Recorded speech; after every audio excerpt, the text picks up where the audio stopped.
Hello les gars, j'espère que vous allez bien. Je me retrouve aujourd'hui parce que j'ai envie d'initier un petit vlog de lecture sur 3 livres que j'ai envie de lire cette semaine et peut-être un peu plus que ça. Je ne sais pas combien de temps je vais pouvoir consacrer à la lecture. Ça va être un vlog littérature africaine. Le Nigeria, comme vous commencez à le savoir, a des auteurs qui me touchent énormément. Soit parce qu'ils me font rire, soit parce qu'ils me font pleurer, soit parce qu'ils me font réfléchir. Je trouve que c'est une culture qui m'intrigue beaucoup. Et plus j'y pense, plus j'aimerais bien aller faire un petit tour là-bas. Le Cameroun est un pays où j'ai vécu. Du coup, j'aime bien lire des livres de ce pays. Les livres que j'ai achetés aujourd'hui sont les suivants. Ces lettres finissent en larmes. Et j'ai l'impression que ce livre est le pendant lesbien de Blessings, donc je suis très intriguée. Ensuite, il y a un livre qui me fait de l'œil depuis quelques mois, presque un an, qui s'appelle La fille du milieu. Donc on va suivre une fille dans une fratrie et ça m'intrigue beaucoup ces histoires de fratrie. Et j'avais envie de voir ça d'un point de vue nigérian.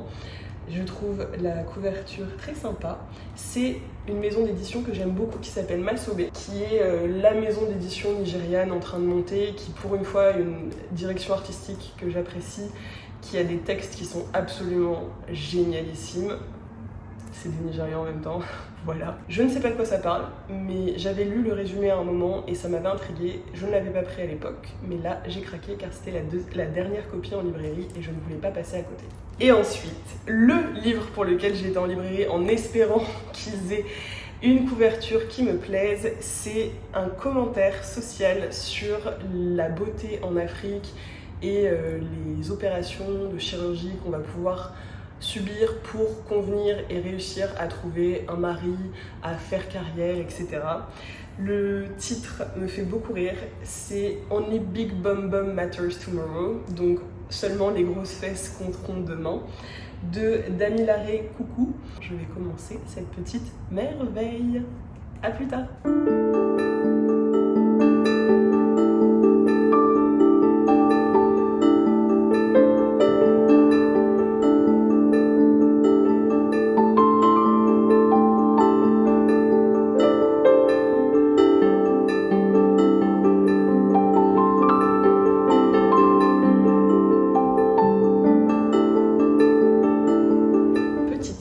Lecture sur Only Big Bumps Matters Tomorrow. Alors je vais le poser. J'aime beaucoup la lecture, je trouve que c'est un style assez fluide. J'aime beaucoup l'humour nigérian avec les expressions, ils ont une façon toujours de mettre une emphase quand ils se plaignent ou quand il se passe quelque chose dans la famille qui me fait énormément rire. Et ça c'est quelque chose que j'aime beaucoup retrouver. Je trouve que les femmes sont beaucoup plus drôles que les hommes d'ailleurs lorsqu'elles écrivent, je parle des autrices. Donc ça c'est quelque chose qui m'a beaucoup plu. Donc maintenant, je peux vous parler un peu plus de l'histoire. On suit une famille, donc le père Tito est marié avec Hassana. Ensemble, ils ont 2 filles. La première, qui est la plus âgée, s'appelle Ladoun et la seconde s'appelle Temi. C'est Temi qui veut se refaire faire le boum boum pour pouvoir réussir sa vie. On a aussi dans ce groupe de personnages la sœur d'Hassana, Joumaï, et on a la sœur du père qui s'appelle Big Mommy. Et pour l'instant, j'ai remarqué plusieurs thèmes. En rouge, je note les injonctions sociales sur la beauté. Ces thèmes sont représentés dans la façon dont les femmes mettent la pression sur leurs filles ou sur leurs nièces pour qu'elles soient belles, qu'elles mangent suffisamment, puisque là on est dans des pays où il est bon d'être un peu en chair, contrairement à l'Europe, et ça c'est assez intéressant en Afrique, c'est assez libérateur d'ailleurs. Donc on a les injonctions sociales d'un côté, on a aussi le rôle des réseaux sociaux qui est assez important, et je le vois d'ailleurs au quotidien, sur la façon dont les gens vont percevoir ce à quoi ils doivent ressembler, ça c'est partout. Mais c'est aussi le cas du Temi qui est la plus jeune qu'on va suivre et qui est beaucoup sur son téléphone à regarder ses amis ou les influenceuses qui vont pousser à se faire de la chirurgie pour ressembler à un certain modèle. On a aussi le thème du deuil puisqu'en fait on apprend très tôt que Tito, donc le père, est malheureusement décédé des suites d'un Covid long. Pour l'instant, en dents de scie, en pointillé, mais je pense que ça va être un thème qui va prendre de l'importance au fur et à mesure du récit, donc j'ai hâte de voir comment ça se traduit. Ensuite, on a les relations familiales et notamment la forte présence de la mère, donc Hassana, qui, bien que cette famille soit très bienveillante, qui refuse de frapper ses enfants, qui souhaite les faire participer à la conversation, qui les traite comme des adultes, qui leur laisse d'une certaine façon une autonomie avec leur corps et la façon dont elles présentent au monde et ce qu'elles font de leur vie, ce qui est assez rare dans des textes. En tout cas, moi, de ceux que j'ai lus, on est plus sur des familles qui vont être très présentes et qui vont plutôt écraser leurs enfants, ou en tout cas donner des directions assez fixes pour les chemins qu'elle doit suivre. Et malgré tout, on sent qu'Asana, donc la maman, elle a des expressions et elle a des réflexions qui sont celles d'une maman nigériane, et elle voudrait pouvoir contrôler la vie de ses enfants. Elle a du mal à se séparer d'elle et à se dire qu'elle n'a pas de poids dans les décisions qu'elle prenne, bien qu'elle soit adulte. Elle parle notamment souvent du fait qu'elle les ait portés pendant 10 mois, et il y a surtout cette fracture dans cette famille qui est que Ladoun, apparemment après une bataille avec sa mère, soit partie de la maison et ne soit pas revenue pendant 5 ans. Et donc elle a raté la mort de son papa. Pour l'instant, elle en a très peu parlé, mais je pense que ça va être quelque chose d'assez fort. Le dernier thème, c'est la domination des hommes sur les femmes, qui me met extrêmement mal à l'aise et qui a l'air, en tout cas dans le livre, de représenter la majorité des pensées que les hommes ont envers les filles. Et il parle notamment du fait qu'ils ont des petites, donc c'est des maîtresses sur le côté, à côté de leurs femmes, que leurs femmes, ils en attendent une certaine attitude de révérence, comme il a dit, hein, du sexe, de la cuisine et du silence. Voilà. Mais que de leurs petites, de leurs maîtresses, et ils attendent d'elles qu'elles conviennent à leur goût. Et là, on en revient aux injonctions du coup sur le corps. Barrister, donc cet ami, va même expliquer que lui, s'il a besoin que ses petites ressemblent à quelque chose, il n'a aucun problème à payer pour qu'elles transforment leur corps. Donc là, ça nous met assez mal à l'aise, puisque il va, en plus de l'exploiter donc sexuellement, il va s'octroyer le droit d'imposer des procédures chirurgicales. Il va choisir le docteur et il va payer pour ça. Donc voilà, on sent une domination et des relations très transactionnelles en fait entre les hommes et les femmes. Ça va être assez intéressant à explorer. C'est très bien fait, vraiment je me régale et j'ai hâte d'aller lire la suite.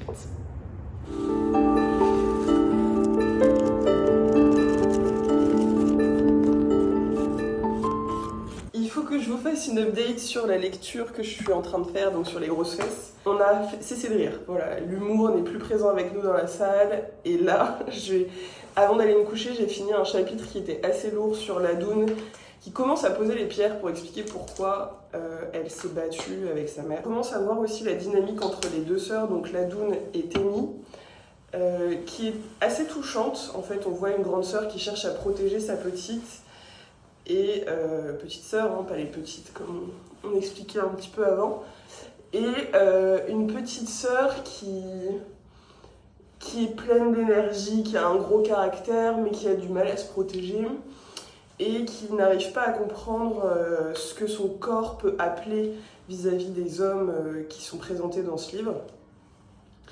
Et donc on a une construction en miroir des deux, puisque l'une et l'autre s'envient, mais n'arrivent pas à comprendre les implications de ce qu'elles souhaitent.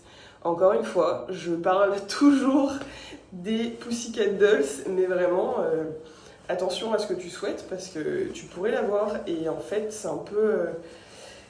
j'ai peur que le livre se dessine sur quelque chose du genre, et que Temi fasse l'opération, et qu'elle se rende compte qu'en fait, ça attire beaucoup de regards, peut-être, mais pas forcément les regards qu'on souhaite attirer sur soi-même. Dans ce livre, les hommes sont des porcs. Je ne sais pas quoi vous dire d'autre, c'est vraiment terrible. On souffre, franchement. Vraiment, le dernier chapitre pour Ladoun m'a fait énormément de peine et je l'ai trouvé extrêmement difficile à lire. C'est un livre qui ne parle que d'agression. Vous savez, comme on parle du racisme ordinaire, là c'est du harcèlement ordinaire. Voilà. Je ne sais pas si c'est un terme qu'on a envie de développer, mais en tout cas c'était le cas. Et du coup, c'était extrêmement difficile à lire. Mais je sens que le livre est en train de s'approfondir et que l'histoire me plaît de plus en plus. Donc voilà, et je suis contente de ne pas l'avoir fini en une seule fois parce que ça permet de continuer la réflexion. Et vous savez, quand on fait un peu traîner les livres, surtout moi qui ai tendance à sauter de livre en livre, je prends pas forcément le temps de réfléchir. Donc en ralentissant un peu la cadence, ça permet vraiment de se poser et de réfléchir aux différents thèmes qui sont abordés. En plus, je trouve souvent qu'il y a cette opposition entre Afrique et Europe de par l'histoire. Il y a beaucoup de concepts européens qui sont rejetés, même s'ils pourraient être bénéfiques à une certaine partie de la population, les femmes. Et du coup, voilà, donc c'est un peu frustrant, c'est pas forcément ultra agréable à lire, mais c'est très instructif. Oui, je voulais dire, si vous cherchez des livres sur la rage féminine, souvent les livres africains, peut-être que les personnages féminins ne vont pas être enragés, mais alors vous, oui. Voilà, donc si vous avez envie d'être énervé, je vous recommande le livre que je suis en train de lire. Je viens de finir ce livre et je ne sais pas quoi en penser. J'ai beaucoup aimé le début, il y avait une emphase sur les stéréotypes de beauté, il y avait aussi un petit peu du deuil de leur père qui est décédé. Il y avait des commentaires sur la famille, sur le harcèlement sexuel que les hommes commettent sur les femmes au Nigeria, qui est extrêmement présent dans le livre. Donc je n'ose imaginer ce que c'est dans la vraie vie. On parle de harcèlement, on parle d'agression plus forte aussi, fondatrice même pour l'histoire. Et après, il y a plein d'autres sujets qui sont touchés, notamment la politique. Au Nigeria, à chaque fois que vous lirez un livre sur le Nigeria, vous allez entendre parler des grèves estudiantines, vous allez parler de l'électricité qui saute, Internet qui fonctionne pas. Et là, il y a aussi un commentaire social sur les réseaux sociaux et le fait qu'on veuille tous se ressembler les uns les autres. J'aime l'idée du livre, j'aime le commentaire social, mais j'aurais tellement aimé que ce soit plus profond que du coup, je reste un peu sur ma faim. J'ai trouvé que l'idée derrière le livre était géniale, mais en fait, on va pas du tout au bout des choses. Alors, on apprend ce qu'on a besoin d'apprendre sur les personnages, mais on n'en tire pas des leçons hyper incroyables. Le mot de l'auteur est assez intéressant et touchant puisqu'elle encourage les gens à ne faire de la chirurgie esthétique que s'ils en ont vraiment besoin et qu'ils soient sûrs que c'est de leur fait, enfin pour se faire plaisir. Mais je sais pas, en fait, le harcèlement par exemple, c'est juste là. Voilà, c'est pas une critique, c'est juste un fait. On parle de trucs qui sont quand même très forts. Je sais même pas, mais ça a l'air d'être accepté par tout le monde qu'on batte sa femme, qu'on lui dise qu'elle a été mal éduquée, que de toute façon elle mérite ce qu'elle reçoit, que quand on se fait agresser, c'est pas nous la victime, c'est le mec avec qui on sortait, mais enfin, on est où là ? On est où en fait ? Je suis extrêmement déçue. En revanche, il y a une ligne d'histoire qui parle de bisexualité, avec une femme plus âgée qui a une petite aventure lesbienne à un moment à laquelle je ne m'attendais pas du tout, qui était très physique, très graphique, je m'y attendais pas, c'était très spicy. Enfin, je dis très spicy parce que j'étais surprise, en vrai c'était pas hyper éloquent ou quoi que ce soit, mais waouh, le petit wouhou, qu'est-ce qui se passe ? Et du coup, c'est la transition parfaite avec le livre de l'autrice camerounaise dont je vous ai parlé en début de vidéo, qui s'appelle « Ces lettres finissent en larmes », pour lequel j'ai très peur, mais j'espère que le titre ne me vend pas de fausses larmes et que je vais chialer. Voilà. Les gars, vous excuserez la pauvre qualité de la vidéo, mais vraiment, je viens de commencer le livre, j'ai lu une page, et dites-moi pourquoi j'ai déjà envie de pleurer.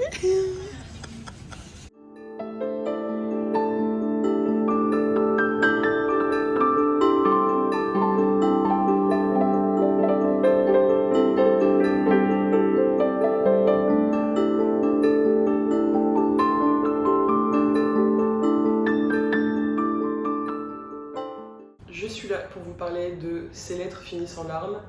Je n'ai pas pleuré. J'ai failli verser des larmes dès la première page parce que je trouvais que la façon dont elle présentait les masques qu'elle portait pour s'adapter à la société, c'était très touchant. J'étais assez absorbée par l'histoire malheureusement, j'aurais bien aimé m'y plonger plus rapidement alors que j'ai pas eu beaucoup de temps de lecture, donc c'était 10-20 pages par jour, jusqu'à aujourd'hui où j'ai lu genre 100 pages, 130 pages. Et vraiment j'ai beaucoup aimé, mais c'est très frustrant en fait là de lire que des livres écrits par des femmes africaines, coup sur coup, c'est très compliqué à encaisser, j'avoue. Donc là je suis contente normalement, le dernier que je vais lire c'est la fille du milieu. J'espère qu'on va sortir des histoires d'homosexualité parce que vraiment c'est trop violent en fait pour moi à lire d'un coup comme ça, enchaîner, plus celui du mois dernier. Donc je croise les doigts pour que ça parle d'autre chose. Malheureusement, on fera un récap à la fin de la vidéo, mais vraiment c'est compliqué. Mais le livre était super, la plume était très agréable, il y a beaucoup de citations que j'ai trouvées adorables. C'est une histoire d'amour très belle. Bon, la fin, le titre le donne quoi, enfin, c'est horrible, mais ouais. Je vais faire une pause. Aujourd'hui c'est jour de marché, donc je vais aller me balader, faire un peu de shopping, et puis ensuite on verra quand est-ce que je commence The Middle Daughter. Mais oui, en tout cas, Xavier, ça va être une autrice que je vais suivre, parce que vraiment je pense que sa plume peut encore s'améliorer, mais ce qu'elle produit est déjà vraiment chouette. Et en attendant, j'ai envie de dire Mahamadou.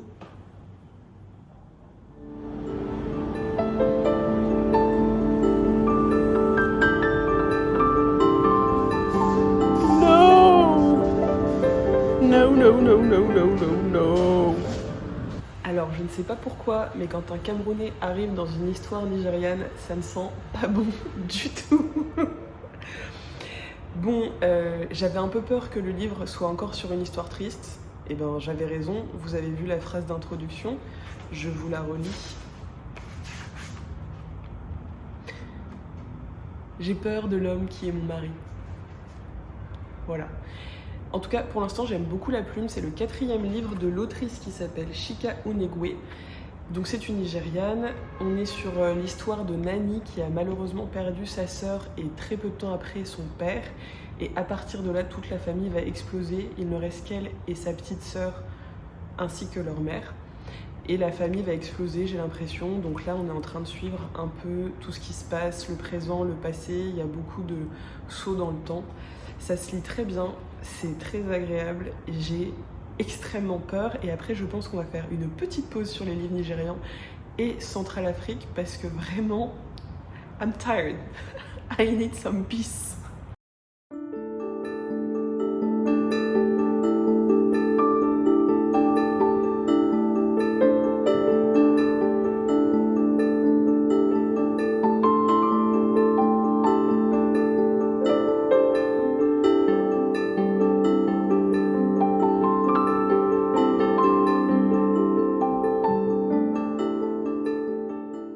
Une tasse de thé, un vieux t-shirt, on est dimanche soir, c'est l'heure de la conclusion de ce vlog et j'ai envie de dire enfin. J'ai clairement besoin de changer d'univers, c'était des lectures qui étaient extrêmement compliquées du point de vue des sujets abordés, de la façon dont ils sont abordés, parce que comme toujours quand on lit des cultures qui sont différentes de la nôtre, on va avoir des systèmes de pensée, des systèmes de valeurs qui sont assez éloignés. En tout cas ici, je les ai trouvés assez éloignés. Il y a des choses qui vont paraître normales, qui vont l'être moins pour moi. Et c'est ce que j'aime normalement dans la littérature nigériane. Pour la littérature camerounaise, je connais vraiment moins. Ça doit être mon 2e livre d'un auteur, d'une autrice, en l'occurrence camerounaise. 3e. C'est des sujets compliqués. Voilà. Cette vidéo pourrait être un trigger warning. Apparemment, ça sert à rien de les citer, donc voilà, on va parler tranquillement des sujets. Mais bon, comme vous l'imaginez, ça va parler de femmes, ça va parler de violence, dans toutes les sortes de violences qui peuvent exister. Voilà. Donc si votre cœur n'est pas attaché, je vous propose d'aller vous préserver et de regarder des vidéos de chatons. Merci d'avoir regardé la vidéo jusqu'ici, mais je pense qu'il est l'heure qu'on se laisse.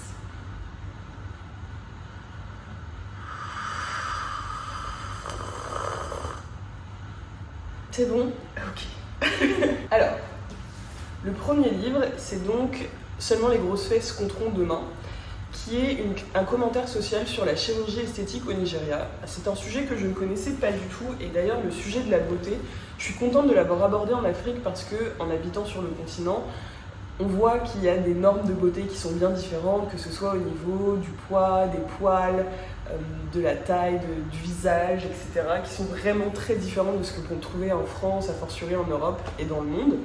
Donc c'est forcément un sujet qui est intéressant. Ce que j'ai beaucoup aimé dans ce livre, c'est que ça se lit très bien. Je pense qu'il y a une marge de progression assez intéressante pour l'autrice, puisqu'elle a déjà une plume qui est intéressante, mais je pense qu'elle pourrait pousser plus loin ses personnages. Elle pourrait pousser plus loin le drama, et elle pourrait avoir un regard aussi plus critique sur la société.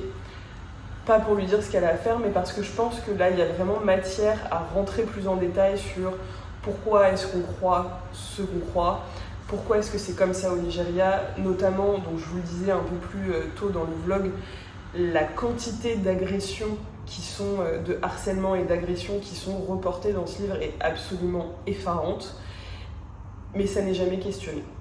Donc c'est un livre que j'ai apprécié par l'ambition, qui m'a un peu laissé sur le côté par la réalisation. Malheureusement, j'ai trouvé qu'on n'allait pas assez en profondeur dans les sujets. J'aurais aimé qu'il y ait une vraie résolution, ou alors en tout cas des vraies réflexions poussées et abouties sur ces sujets. Alors peut-être que ces sujets ne sont pas terminés, qu'ils sont encore en cours de discussion sur place, peut-être qu'ils sont encore naissants dans la réflexion de l'autrice. C'est vraiment des choses qui peuvent être variées, c'est son premier livre aussi, donc on lui laisse un peu enfin on lui laisse la paix, on lui fait la paix, on lui fout la paix. Mais oui, ça m'a un peu déçue parce que je pense qu'il y avait vraiment matière à faire quelque chose, et en fait la fin m'a totalement... Je l'ai trouvée tellement légère que ça m'a déçue.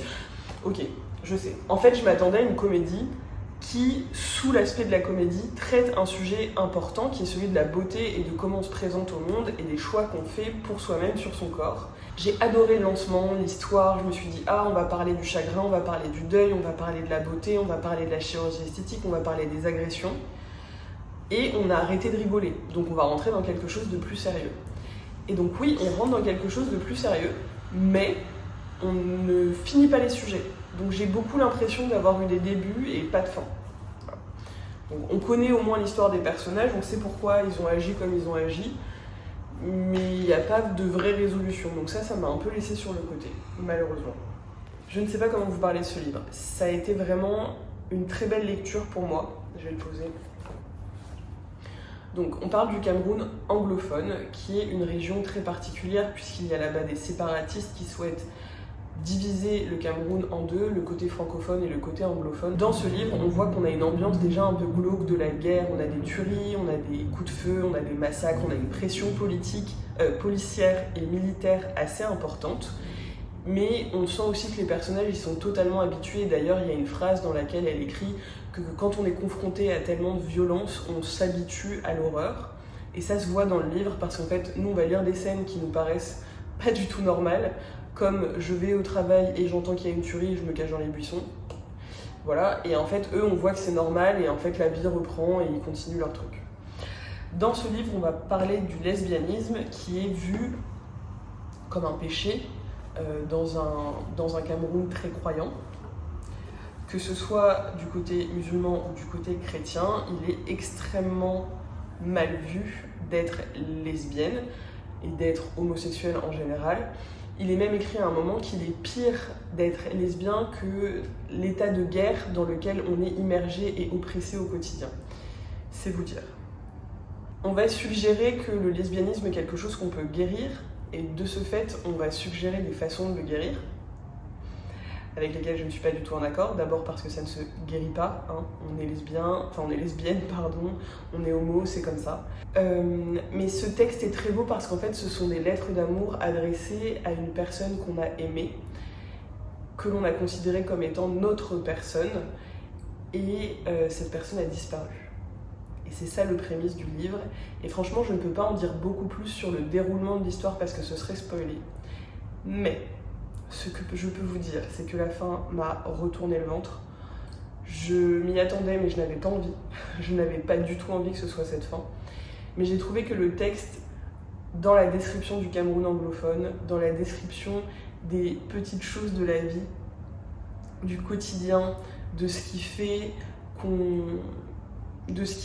aime son pays, de ce qui fait qu'on aime son quotidien, la difficulté d'aimer une famille qui nous rejette quand on est homosexuel dans un pays où on est homophobe, où d'ailleurs l'homosexualité est punie par la loi, et ce besoin de se cacher. Il y a vraiment ce thème du masque qui revient encore et encore pendant le livre, qui est très bien traité avec moult détails, et on a aussi une internalité dans la lecture des lettres. On a le fait que dans ces lettres, elle se confie à l'être aimé. On sent une vraie intimité, une vraie internalité. Elle fait un effort de compréhension de ses propres mécanismes et des mécanismes sociaux qui l'entourent pour les transmettre à l'être aimé et pour partager ce quotidien qui lui a été arraché. Et c'est vraiment très touchant. Donc pour aucun des livres en fait, de cette section, je peux dire que je les recommande puisque c'est vraiment des sujets lourds. Mais c'est vraiment un texte que j'ai énormément apprécié. Je pense que la plume de l'autrice pourrait être encore plus aboutie, mais peut-être que c'est parce que je l'ai lu en anglais et qu'en français ça me toucherait plus, donc ce serait assez intéressant.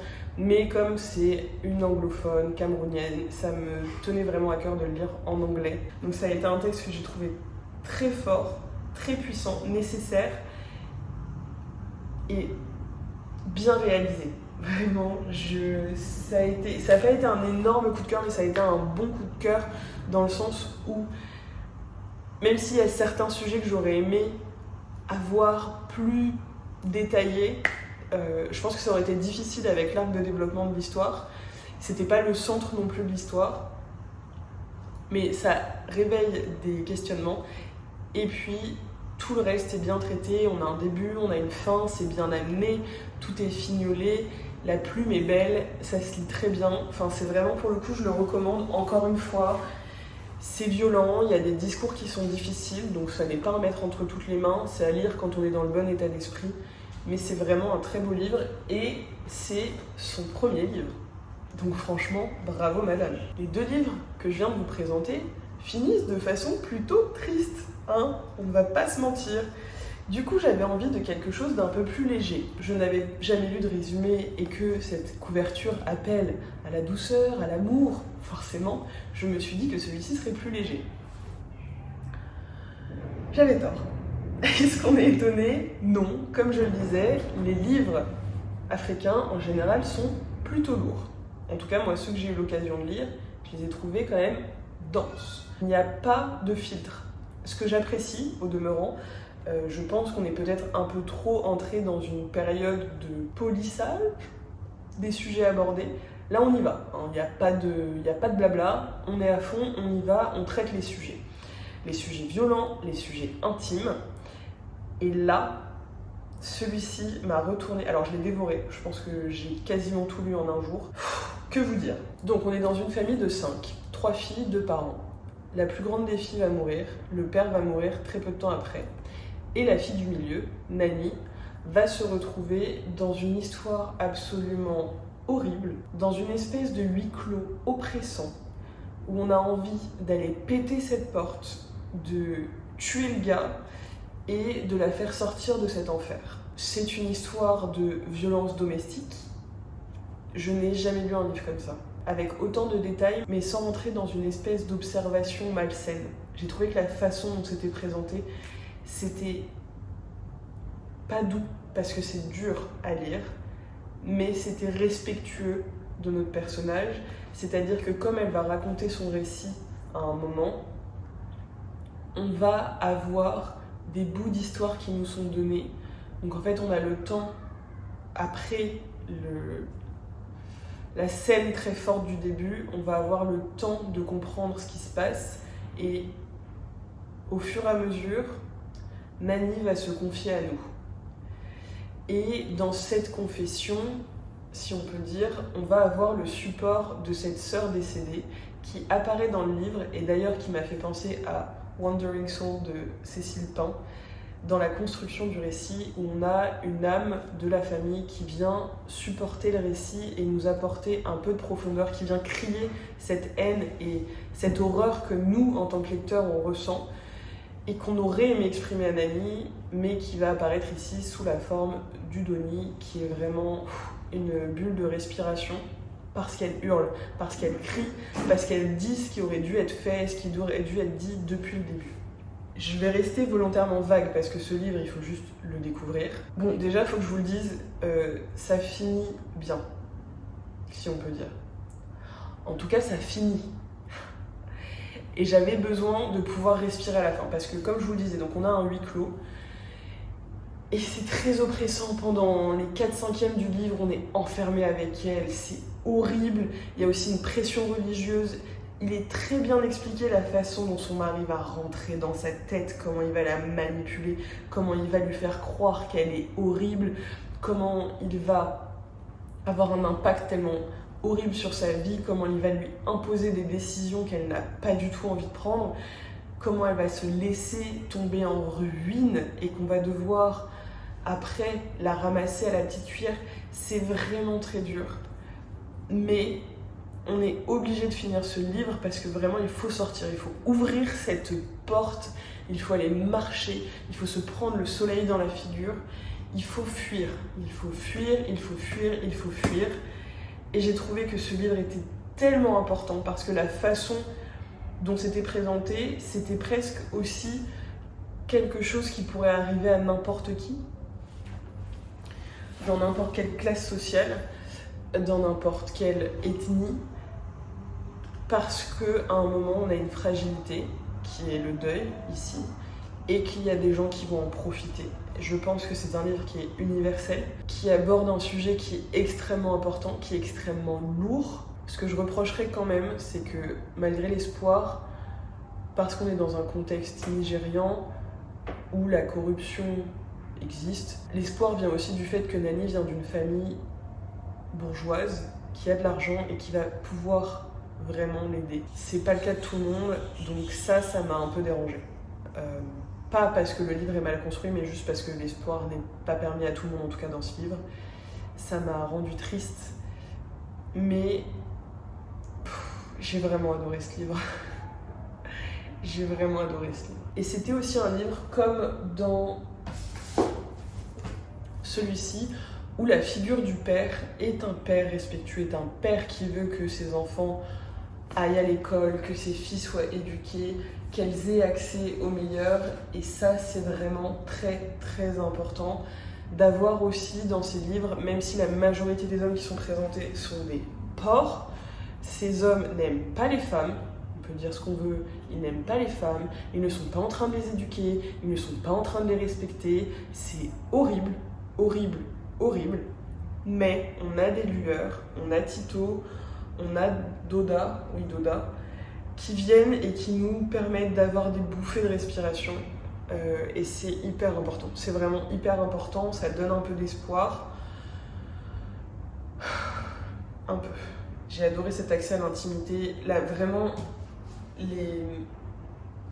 dans celui-là, vraiment ça a été un vrai coup de cœur. La façon dont l'intimité est traitée, l'emprise, la dissociation, la violence, tout cela est traité de façon bluffante. On cherche à être bouleversé par ici. Voilà. Je vous remercie d'avoir regardé la vidéo jusqu'à la fin. Je vous laisse un peu, j'ai l'impression que je vous laisse un peu de façon abrupte, mais je pense que j'ai à peu près tout dit sur ces livres. N'hésitez pas à me demander en commentaire si vous voulez plus de détails sur les sujets abordés. Et puis, on se revoit bientôt pour, je l'espère, des lectures un peu plus légères, mais je ne crois pas que ce soit le thème de cette chaîne. Donc bon, on se revoit quand on se revoit. Je vous souhaite une excellente semaine, journée, année, peu importe. Je vous fais plein de bisous, prenez soin de vous, et puis, bye bye!